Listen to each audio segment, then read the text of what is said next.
Amén, amén, amén.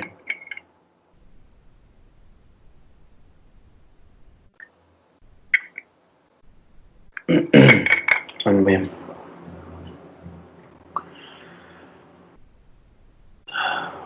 Quiero invitarle donde está, que vaya conmigo a Gálatas. Seguimos en la carta de Gálatas. El viernes quedamos en el versículo 12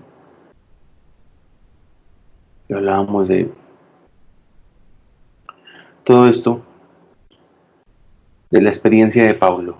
Y es tremendo porque Pablo, siempre que se presentaba ante alguien, él no, él mismo lo dice en la carta a los Corintios: no fui con ustedes con elocuencia de palabras, con sabiduría de hombres, sino que fui conociendo simplemente a Cristo. Y él lo que hacía era esto, lo que estamos leyendo. Dice: ¿saben? Quiero presentarte a Cristo. Y le preguntaban seguramente: bueno, ¿y quién es Cristo? Y él comenzaba a contar su experiencia, que es justamente lo que estamos leyendo en este capítulo de Gálatas. Es Pablo contando su experiencia, quién era él y quién es ahora, qué ha hecho Cristo en él, qué ha hecho Cristo en él. Todos tenemos algo que Cristo ha hecho en nosotros para contar, para contar. Dice en 1 Corintios 2, dice en el capítulo 2, versículo 1: cuando yo, hermanos, fui a vosotros, no fui proclamándoos el misterio de Dios con superioridad de palabra o de sabiduría, pues no me propuse saber nada entre vosotros, sino a Jesucristo y a este crucificado. Entonces, sigamos leyendo el versículo 3, dice: llegué a vosotros con debilidad y con temor y con mucho temblor. Y mi palabra y mi predicación no fueron con palabras persuasivas de sabiduría, sino con demostración del poder del Espíritu, para que vuestra fe no esté en sabiduría de hombres, sino en el poder de Dios. Cuando uno piensa en Pablo y quizás mira a los otros discípulos, a Pedro, a Juan, a Judas, ¿no? El Iscariote, pensamos aún quizás en el hermano de Jesús, en Jacobo, que no estaba dentro de los primeros 12 discípulos. Él aparece después. Recuerde que los hermanos de Jesús no le creían. Recuerden ese pasaje cuando él está enseñando y de repente van a buscarlo y le dicen: tu madre y tus hermanos están aquí. Él contesta: bueno, mi madre y mis hermanos son los que hacen la voluntad de mi padre. Los hermanos de Jesús no le creían mucho ni le seguían. O sea que Jacobo, el hermano del Señor Jesús, aparece después. Aparece después como creyente. Asumimos que se le apareció resucitado, y él se convierte y cree, porque resucitado se le apareció a muchos. Eso está en Hechos, a muchos, no solamente a los 12, sino a muchos. Bueno, en realidad quedaban 11 ya en Hechos, a muchos. Y Pablo es un prototipo muy distinto a los otros discípulos, a los primeros discípulos de Jesús. Los primeros discípulos eran gente muy humilde, no muy, quizás no eh, muy estudiados, y es muy interesante que ellos fueran de Galilea, porque la gente de Galilea era algo muy especial. Galilea era la zona de Israel. Israel está dividida en los tiempos de Cristo básicamente en dos zonas: la zona de Galilea y la zona de Judea. Vamos a ver que a veces Jesús decía, bueno, estaba en Judea, otras veces simplemente decía estaba en Galilea. Y hay aspectos muy interesantes respecto a la gente de Galilea. Por ejemplo, ese pasaje cuando le dicen a Pedro, tu hablar te delata, no es que él hablara de otra forma diferente. Recuerden que él comienza a insultar y le dice, no, no, no, es que tú te ves como esos que andan con Jesús. Realmente el hablar que delataba a Pedro era el hablar de Galilea. Los de Galilea tenían un acento específico. Y recuerden que de Jesús decían que él era de Galilea, ¿no? Eh, entonces, de alguna manera, ser de Galilea comenzaba a marcarlos, era la gente como más rezagada de la sociedad de la época. Por eso decían, puede salir algo bueno de allá, y él andaba con puras personas de Galilea, los pescadores, todos ellos, o sea, la clase obrera de Israel, los humildes, los que no tenían casi dinero, los que no eran muy letrados, los no muy estudiados, eran de Galilea. Pero cuando uno mira a Pablo, ¿no? Eh, Pablo tiene lo mejor de tres mundos. Lo mejor de tres mundos. ¿De qué mundos tiene lo mejor Pablo? Bueno, sabemos de Pablo que él era de Tarso, por eso dice Pablo de Tarso. Sabemos de Pablo, adicionalmente, de que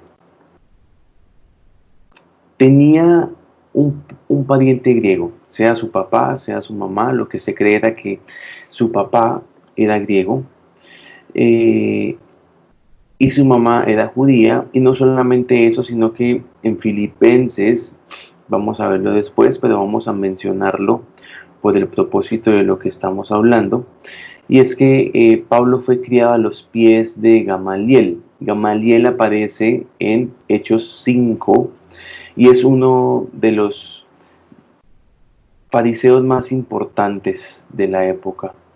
Entonces Pablo es enseñado por Gamaliel. Nace en una ciudad que se llama Tarso, y en Tarso estaba una de las mejores universidades del mundo en ese tiempo. Pablo estudió allá. Ahora, él tuvo un grado de formación en Tarso porque él escribe el griego que él utiliza, y la forma en que él utiliza el griego es muy interesante y es muy elegante, al punto que Pablo llega aún a inventarse palabras en griego. Entonces Pablo rompe un patrón, ¿no? Comparado con los anteriores discípulos. Eh, Podríamos decir que Pablo no era lo vil y menospreciado, aunque obviamente por su actitud que él tenía era vil y menospreciado. Pero Pablo realmente tiene lo mejor de Grecia, lo mejor del mundo judío y lo mejor del mundo romano. Recuerde que él era ciudadano romano. En Hechos vamos a ver eso, que él era ciudadano romano. Él usa su ciudadanía romana, y en esos tiempos ser ciudadano romano era como tener visa norteamericana hoy en día. A cualquier lado entras sin ningún problema, no te molestan. O ser ciudadano norteamericano de Estados Unidos puntualmente, puedes ir a cualquier lado, a cualquier lugar, y nadie tener una green card en Estados Unidos.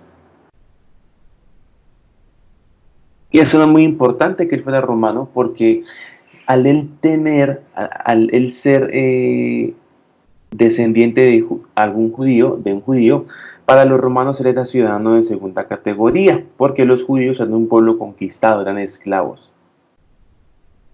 Entonces no era muy ventajoso ser judío cuando se iba a Roma a hacer trámites. Y Pablo era ciudadano romano, tiene lo mejor de Roma, ser un ciudadano romano, criado a los pies de Gamaliel y enseñado en Grecia. Todo esto es importante para lo que vamos a introducirnos hoy en la carta de Gálatas. Y la experiencia de Pablo es muy interesante, porque Pablo es ese prototipo que rompe el molde de los primeros discípulos de Jesús. Acompáñame al versículo 13 y vamos a leer, dice, porque oísteis de mi conducta anterior en el judaísmo, que perseguía sobremanera a la iglesia de Dios y procuraba arrasarla. Y en el judaísmo aventajaba, versículo 14, a muchos de los contemporáneos en mi pueblo, siendo mucho más celoso de las tradiciones de mis antepasados. Ahora, pensemos en un momento en lo que Pablo está hablando aquí. Recuerde, Pablo nos está contando su experiencia. Él nos está contando quién era y qué hizo Cristo en su vida. Esa era la forma en que Pablo predicaba el Evangelio. Vengo a contarles qué ha hecho Cristo en mí. Él no se ponía a pensar que si los 7 pasos del evangelismo, los 4 pasos de la gracia, los 25 pasos de la conversión del hombre. No, él contaba su experiencia. Y creo que es algo que nosotros, siempre que tengamos a alguien enfrente y queramos y tengamos una carga de parte de Dios por predicarle, es justamente esto que hizo Pablo, sencillo. Mira, sabes, quiero contarte qué ha hecho Cristo en mí. ¿Qué ha hecho Cristo en mí? Pero la teología y la religión han dañado mucho y han inventado muchos métodos, modelos y formas donde lo que acabamos diciendo a la gente es Cristo te ama, pero imparte más lo que Él ha hecho en nosotros. Y cuando le impartimos de lo que Él ha hecho en nosotros, vamos a comenzar a dar de Cristo a comer. Y cuando vamos a comer de Cristo, esta persona comienza a entrar en un convencimiento y una certidumbre de quién es el Señor. Entonces, pensemos en Pablo. Dice, oísteis de mi conducta anterior en el judaísmo que perseguía sobremanera a la iglesia de Dios y procuraba arrasarla. Y en el judaísmo aventajaba a muchos de los contemporáneos en mi pueblo, siendo mucho más celoso de las tradiciones de mis antepasados. Pablo era un hombre sincero. Pablo era un hombre sincero. Un hombre sincero. Él era un judío, era un fariseo sincero. Todo lo que pasaba en Jerusalén corría como un reguero de pólvora a todas partes. Entonces, cuando Pablo va a Jerusalén, él va con un motivo y un deseo: ayudar a que la plaga de los cristianos sea exterminada. Pablo sabía que Jesús el Nazareno había sido crucificado tiempo atrás. Recuerde ese pasaje en Lucas que van a camino de Maús y dicen, tú no sabes lo que ha acontecido, que se encuentran con el Señor Jesús. O sea, lo que pasaba en Jerusalén y más una crucifixión, aunque mucha gente se crucificaba en esos días, la verdad, corría por todo el mundo, corría por todo el mundo. Además de que Jerusalén era una ciudad perteneciente al Imperio Romano.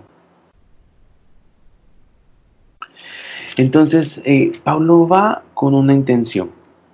Y la intención de Pablo es ayudar a que la plaga de los cristianos sea exterminada.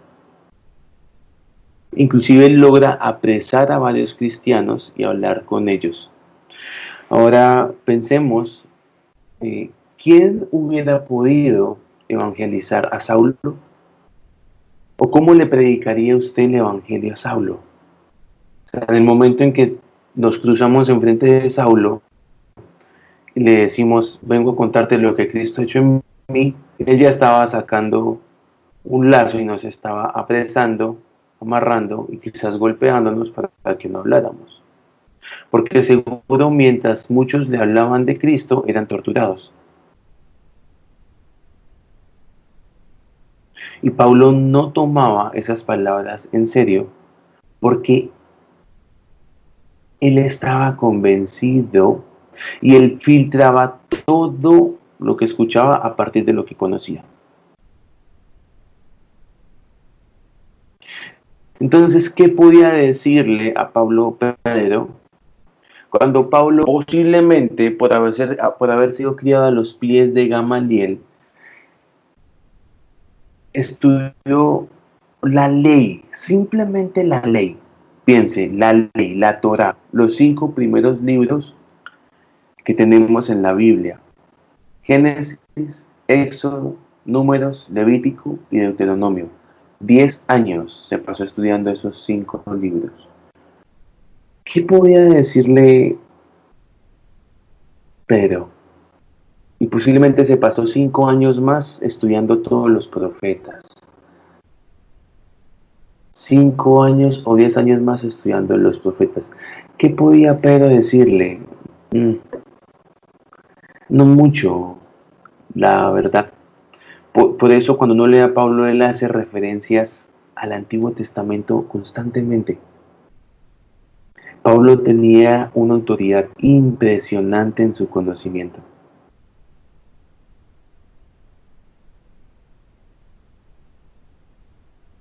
Y ya hablamos de esa experiencia de Pablo yendo a Damasco, porque yendo a Damasco todo lo que él conoce encuentra la verdad a Cristo. Pero Pablo era alguien sincero. De hecho, el fariseo, ¿no? En nuestra cultura se ha entendido mal el fariseísmo porque pensamos que el fariseísmo es ser hipócrita y es completamente incorrecto. El fariseo es alguien sincero, es alguien que sinceramente cree en la ley, que sinceramente obedece sus creencias. El fariseo es una persona sincera, es un buscador de la verdad. Entonces aquí vemos que Pablo era alguien sincero. Pablo perseguía una verdad, creía una verdad. ¿Qué verdad creía Pablo? Que tenía que exterminar la plaga de los cristianos. Ahora, lo único que va a tumbarnos esas verdades que son mentira es lo que le acontece a Pablo después. Yo creo que todos hemos conocido gente que, ustedes han intentado por todas las formas de convencerlo de aquí y de allá, pero están tan convencidos de una verdad. Aún nosotros estamos tan convencidos de tantas verdades que son mentira, que lo que necesitamos es lo que está en el versículo 15 y en el versículo 16 de Gálatas 1.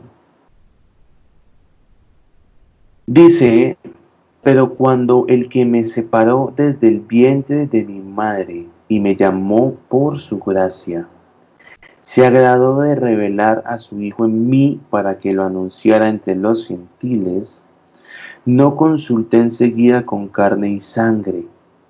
Voy a leer el versículo 17. Ni subí a Jerusalén a los que eran apóstoles antes de mí, sino que fui a Arabia y regresé otra vez a Damasco. Vamos a volverlo a leer.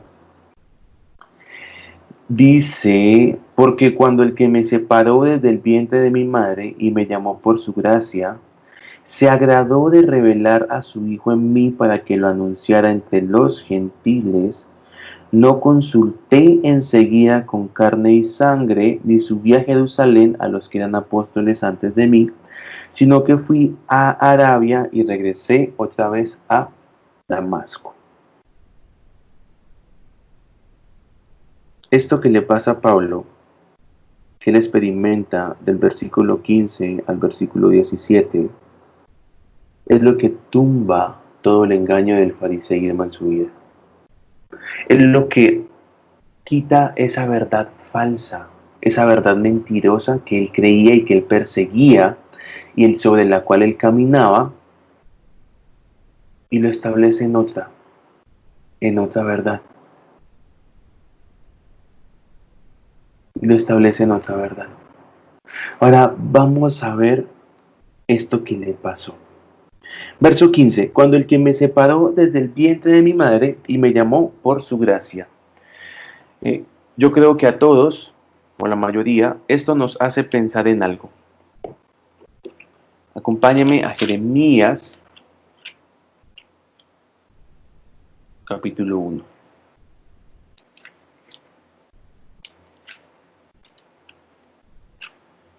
Jeremías, capítulo 1.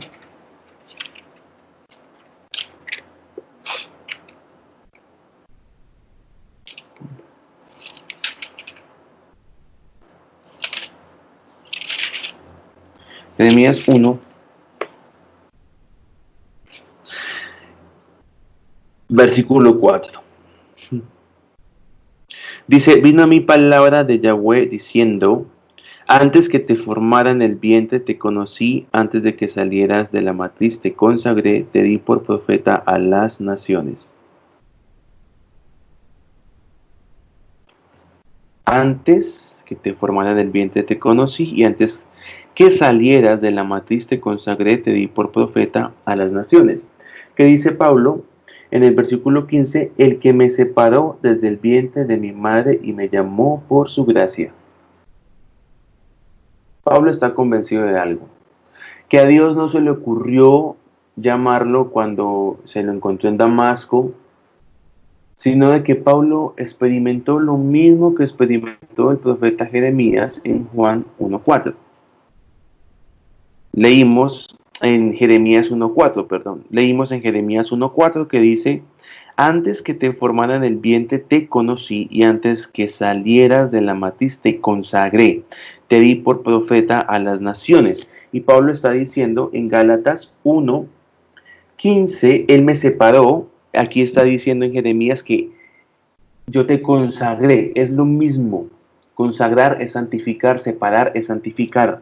Yo te santifiqué, yo te separé para mí, yo te consagré para mí, te llamé mío. Yo te dije, este es mío, Pablo, mío, me perteneces. Jeremías, me perteneces, te consagré, te separé. Aquí dice Pablo que él sabe que Dios lo separó. Y Jeremías, cuando Dios le habla a Jeremías, le dice, yo te consagré. Amén. Dice, me separó desde el vientre de mi madre. Y dice, te consagré antes de que salieras de la matriz. O sea, desde el vientre. Dice que lo conoció antes que lo formara y antes de salir de la matriz. O sea, en la matriz lo separó. En el vientre, antes de salir de la matriz. En el vientre lo separa. Y Pablo dice, me separó desde el vientre de mi madre. Me consagró desde el vientre de mi madre.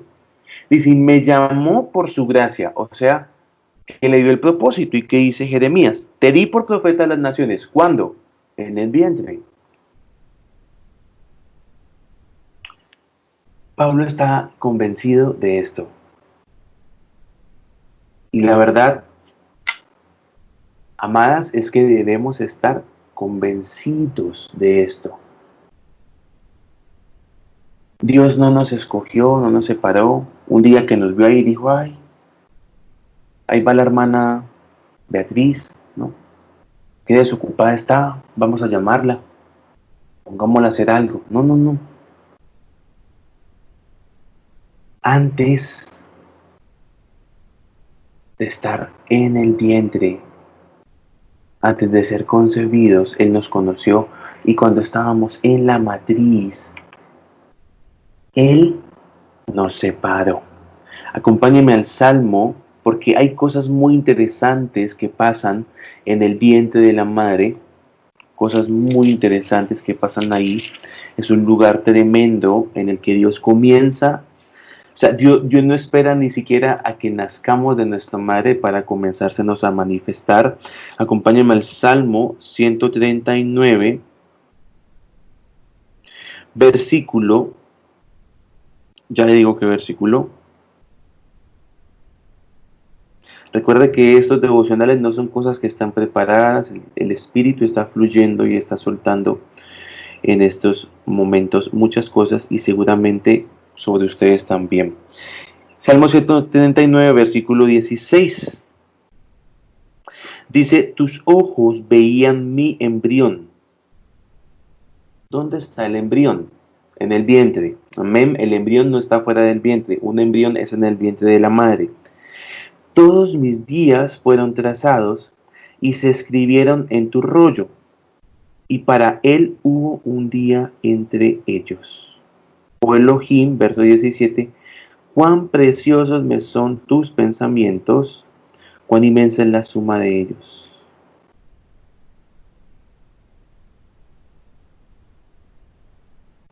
En el vientre es un lugar donde pasan muchas cosas. Muchas cosas. Y una de esas es que Dios separa. Dios consagra. Y otra de esas es lo que está aquí en el Salmo 139. Tus ojos veían mi embrión. Todos mis días fueron trazados y se escribieron en tu rollo. O sea, Dios estaba mirándonos y cuando nos miraba estaba haciendo esto que dice aquí Pablo. Nos llamó por su gracia. ¿Qué quiere decir que nos llamó? No quiere decir que estábamos en el vientre y dijo Daniel, Daniel, Daniel y comenzó a llamarnos por nuestro nombre. No, no quiere decir eso. Cuando Dios nos llama, Dios escribe, como dice en el Salmo 139. Todos los días de nuestra vida los escribe. Y dice, en esto vas a andar. En esto vas a caminar. Sucede esto que está en Jeremías 1:5 que lo leímos. Te di por profeta a las naciones. Dios vio los ojos del embrión de Jeremías y escribió en el rollo, profeta a las naciones. Lo escribió en el rollo. Entonces lo que Dios quiere que seamos, a lo que Dios nos ha llamado, mi hermano, mi hermana, usted siendo un embrión en el vientre de su madre, lo escuchó. Ya tenemos el registro de la voz de Dios aquí en la tierra antes siquiera de escuchar una voz audible por fuera del vientre.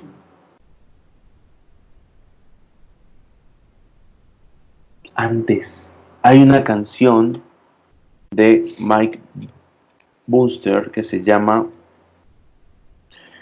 ¿cómo se llama? No puede ser, la tenía en la cabeza cuando se le estaba diciendo, permítame la busco.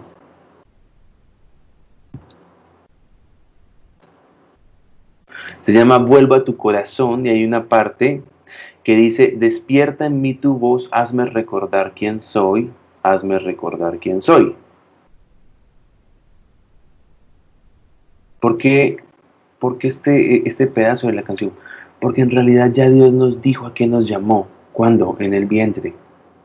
En el vientre nos encontramos con Dios. Siendo un embrión, Dios se encontraba con nosotros y escribía en su rollo y nos contaba. Hablaba con nosotros, se encontraba, nos llamaba por su gracia. Nos llamaba por su gracia. Nos daba por profetas, nos daba.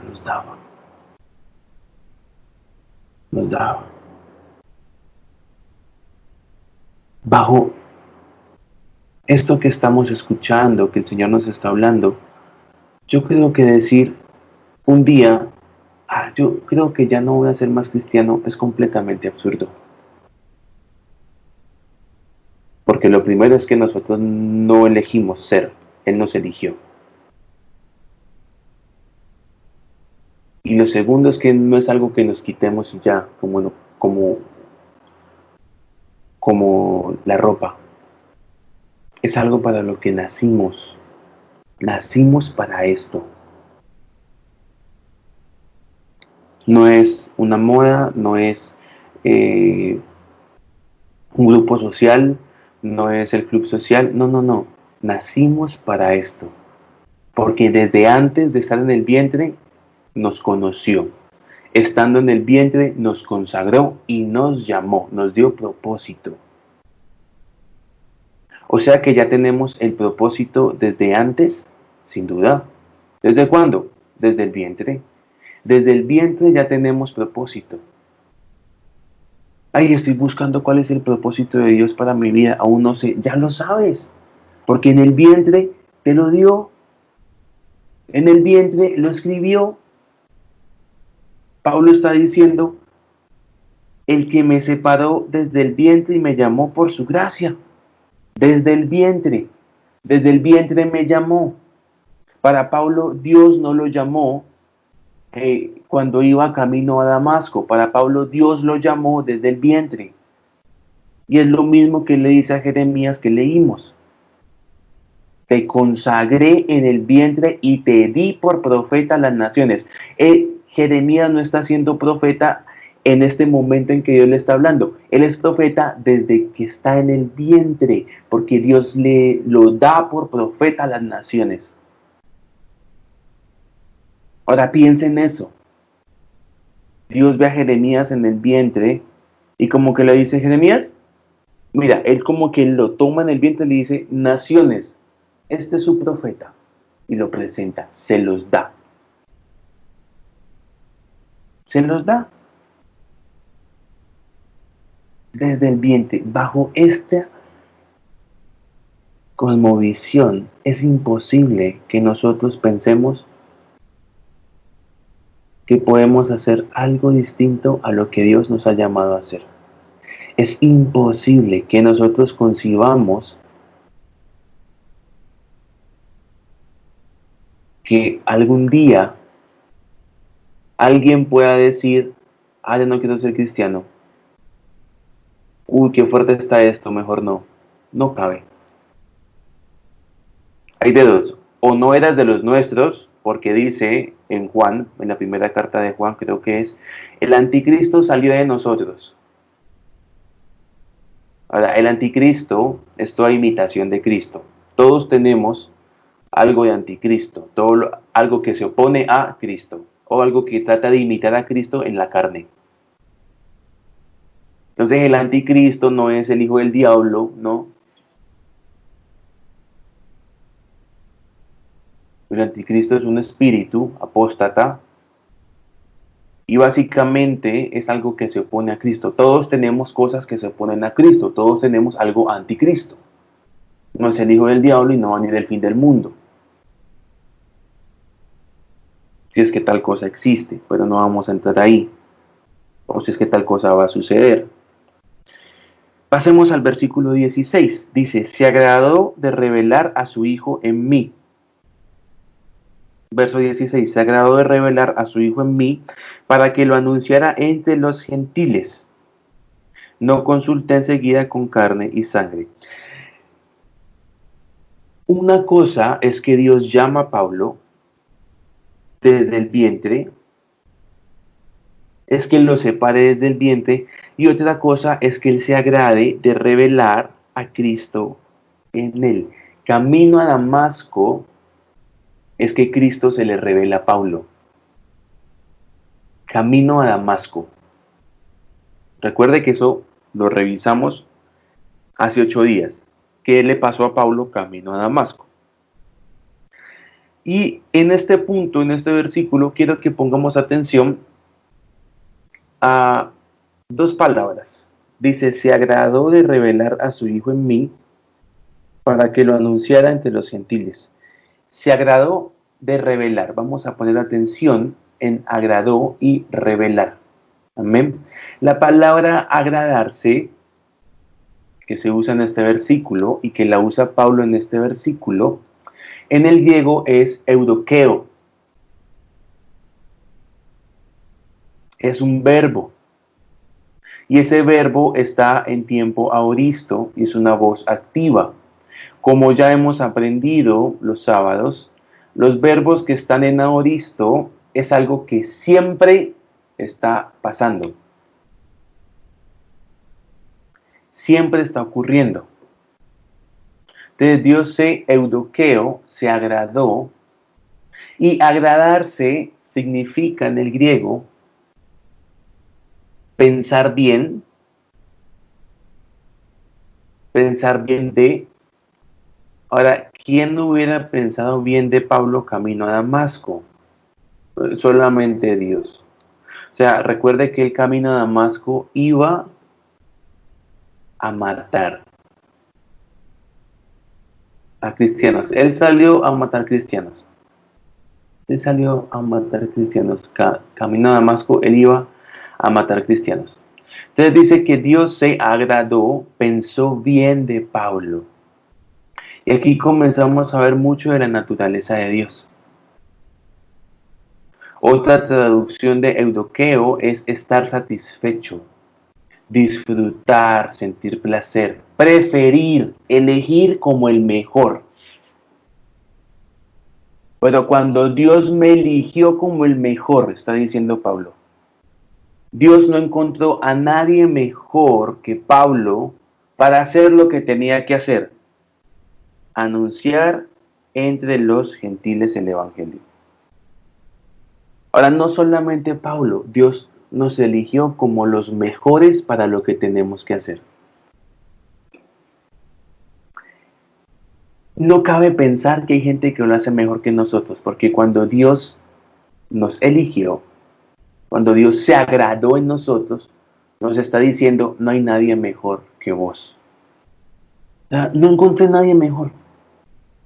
No encontré a nadie mejor para hacer lo que tenés que hacer. Y uno anda a veces diciendo, ay, pero hay gente mejor, yo aquí, pobrecito, gusano de Jacob. Tenemos que convencernos de que Él se agradó en nosotros. Es decir, no encontró a nadie mejor, pensó bien de nosotros, disfrutó vernos, eudoqueo. Dios eudoqueo de nosotros. Está satisfecho, nos disfruta, nos prefiere, nos elige como los mejores para lo que Él nos ha llamado a hacer. Somos competentes en lo que Dios quiere que hagamos.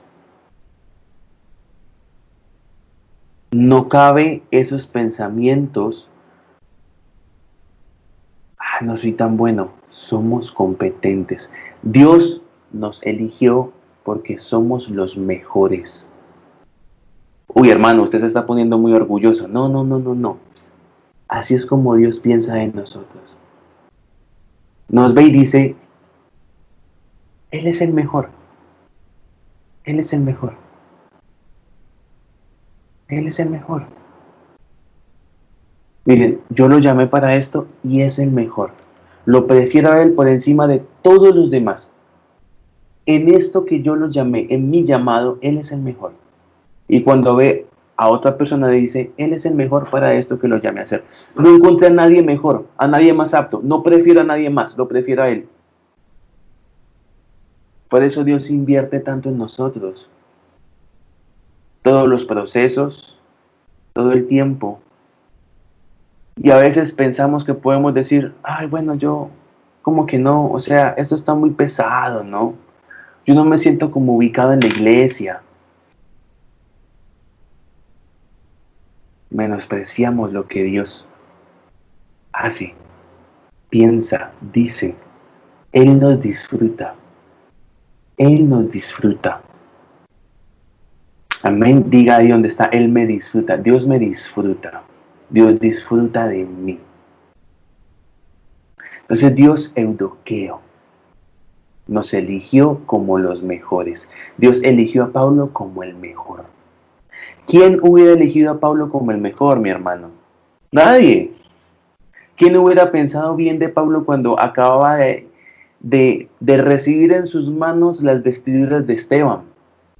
Mientras estaban apedreando a Esteban, él tenía en sus manos las vestiduras de Esteban y seguramente estaba aprobando la muerte de Esteban.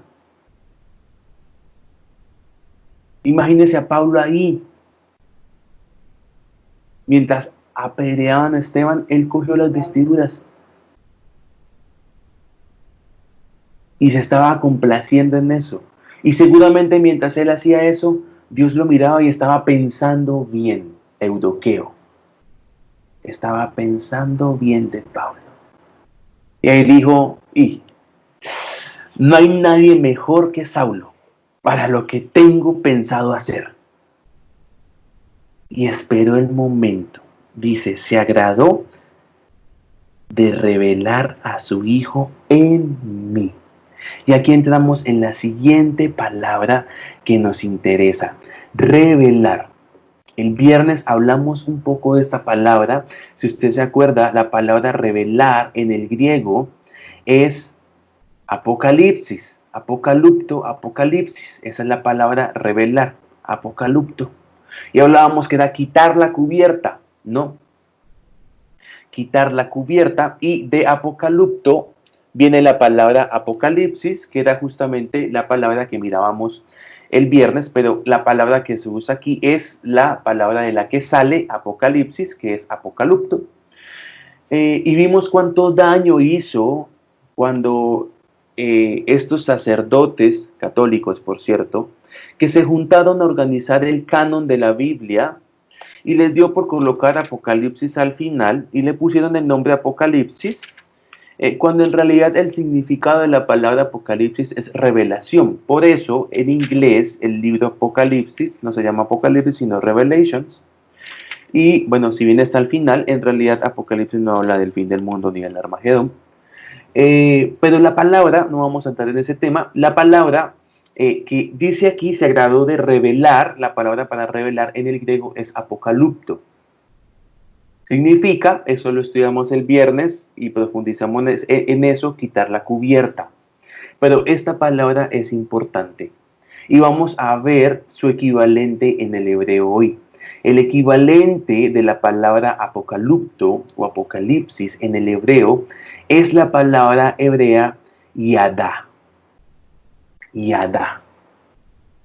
Ahora quiero que piensen algo y pensemos un poco acerca de la revelación. ¿Qué es que se nos revele algo?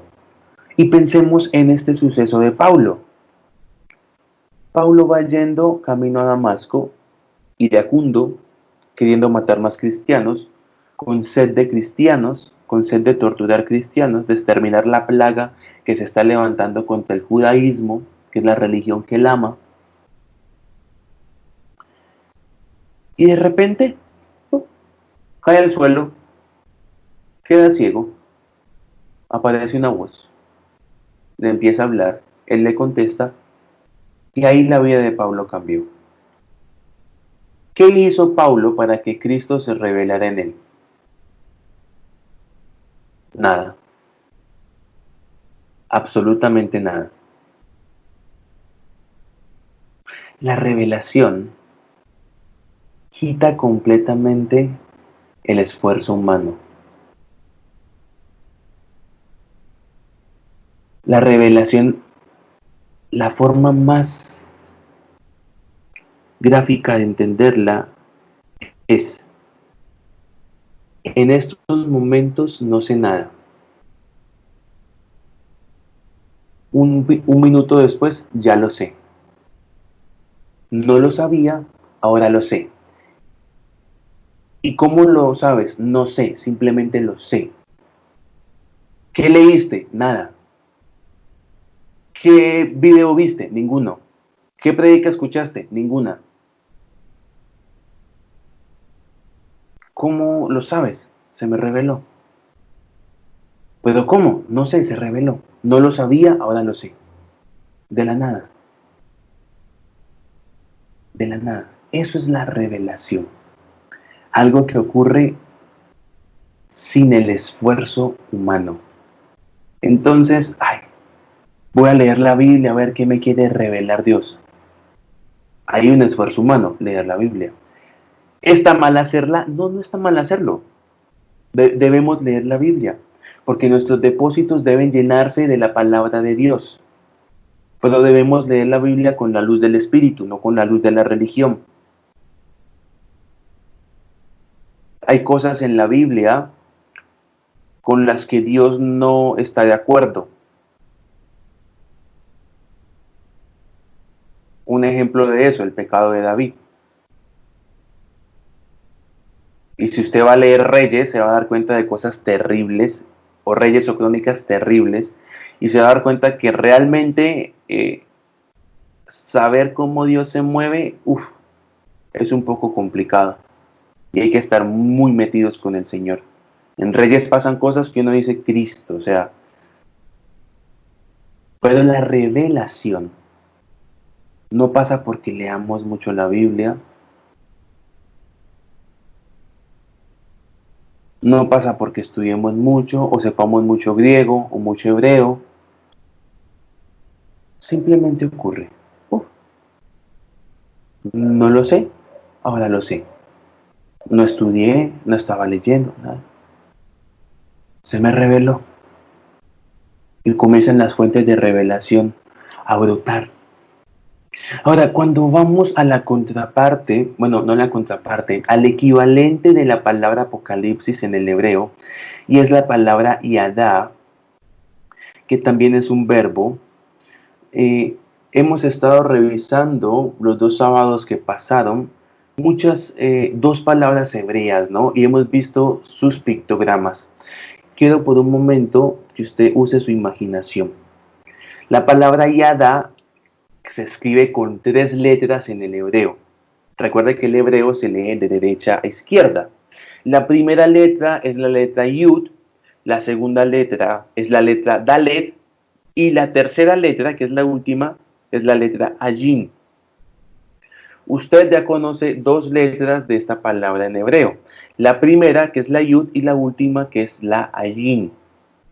La de la mitad es Dalet.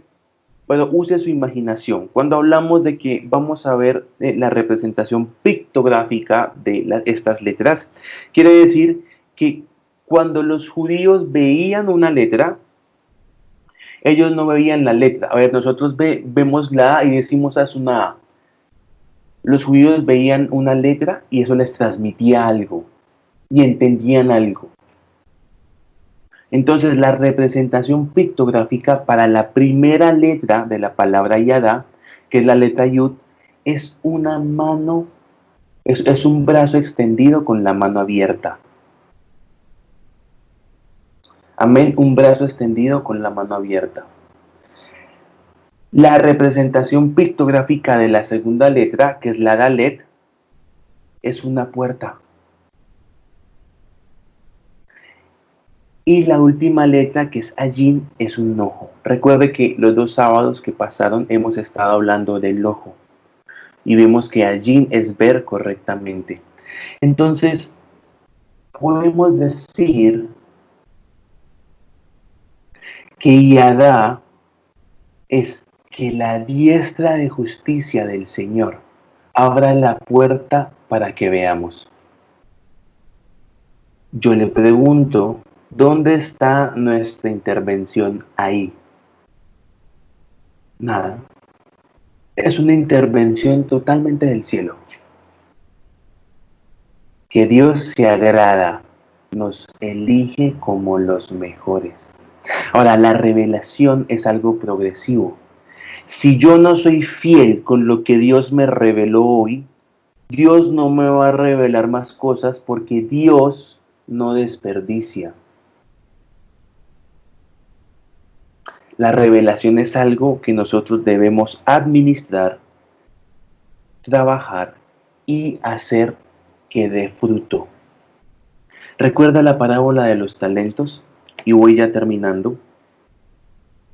La parábola de los talentos habla acerca de un hombre que se va y que tiene 3 siervos y a cada siervo le entrega una cantidad de talentos. Cuando digo talento, entiéndase dinero. A un siervo le da un talento, a otro siervo le da 3 talentos y a otro siervo le da 5 talentos. Dice que a cada uno le da según su capacidad, según su medida. Al que le dio un talento es porque él puede administrar un talento, no 3 o no 5. Dice, tú puedes con uno, yo te doy uno. Soy justo. Si yo te diera 3, te revientas, entonces te doy uno. Al que tuvo 3, le dio 3. Justico, 3. Tú puedes con 3, te doy 3. Al que le dio 5, tú puedes con 5, te doy 5. No te doy 3, porque sería que estés subvalorado. No te doy 7, porque estarías sobrevalorado. Te doy 5, estás bien valorado. 5. Él se va un tiempo y vuelve y se encuentra con sus siervos y al que le dio 5 talentos, él le entrega 10. Al que le dio 3 talentos, él le devuelve 6 y el que le dio un talento le devuelve 1. Y es muy interesante lo que le contesta y él le dice, eres infiel. Ahora usted puede pensar, ¿por qué le dice que es infiel? Usted puede revisar esta parábola cuando ya terminemos. Él le dice, eres infiel. La mente del hombre va a decir, ¿por qué le llama infiel? Si es que le está entregando lo que él le entregó. Él no lo robó, él le está devolviendo lo que le entregó. Ahora, para Dios la fidelidad no es que le demos lo que Él nos da, es que lo multipliquemos. Dice, lo que sale de mi boca no vuelve a mí vacío. Él espera que administremos lo que Él nos da y que le devolvamos el fruto de aquello que Él nos dio. Si yo le entrego lo mismo que Él nos da, somos infieles y Dios no nos va a dar más. Entonces, si bien la revelación no es algo que incluye un esfuerzo para recibirla, porque es la diestra del Señor que nos abre la puerta y vemos, y recuerde lo que hemos visto acerca de ver estos 2 sábados que pasaron, vemos una sola cosa y nos unimos a eso que vemos. Es necesario que con lo que vemos, con lo que nos unimos, con lo que tomamos, hagamos algo. Si a mí se me revela algo y no hago nada con lo que se me revela, estoy cortando el proceso de revelación. Dios no me va a dar. Dios no me va a revelar más. Porque en palabras, digamos, muy coloquiales, somos deudores de Dios, de lo que Él nos ha revelado. Somos deudores.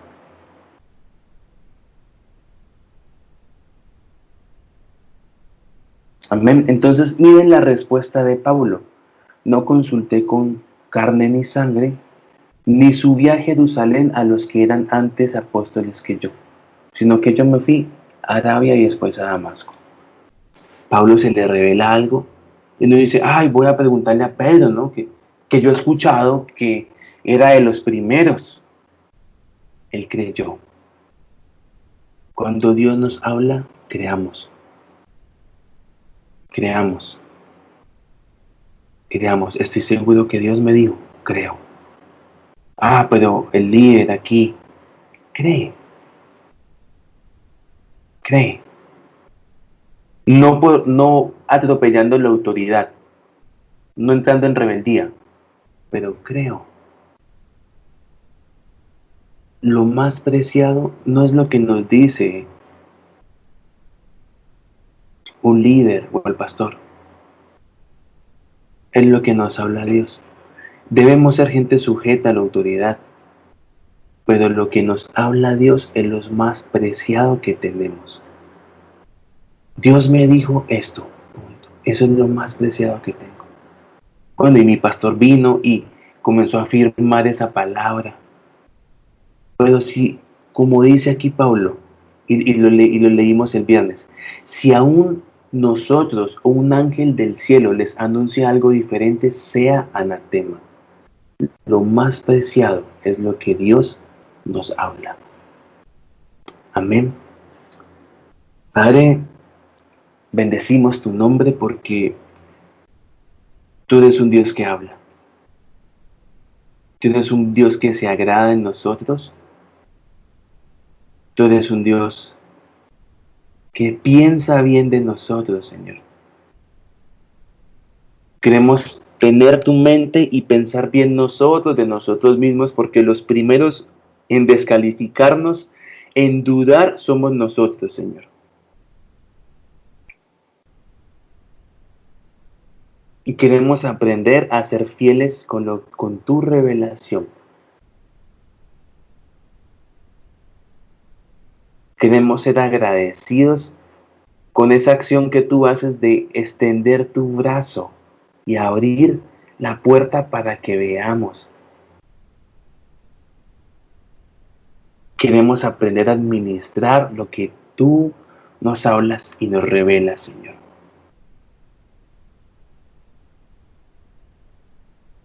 Bendecimos tu nombre, Padre, y te damos gracias porque nos hallaste fieles, porque nos hallaste, Señor, porque te agradaste en nosotros, porque disfrutas de nosotros.